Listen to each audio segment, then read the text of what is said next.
এবারে আসুন আমরা আলোচনা করি যে নেতৃত্বের পুনর্গঠন।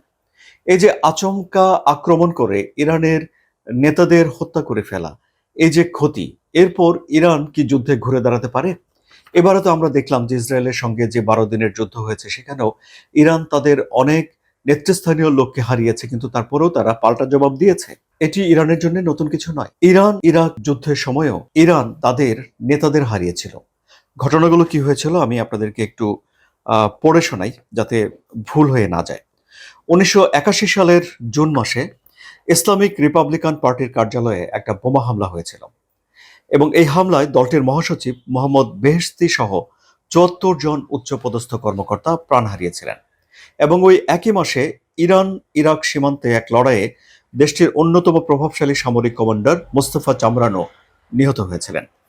আবার 1981 সালের আগস্ট মাসে ইরানের নবনির্বাচিত প্রেসিডেন্ট মোহাম্মদ আলী রাজাই এবং প্রধানমন্ত্রী মোহাম্মদ জাভাদ বাহনারকে তেহরানে প্রধানমন্ত্রীর কার্যালয়ে বোমা হামলা করে হত্যা করা হয়েছিল।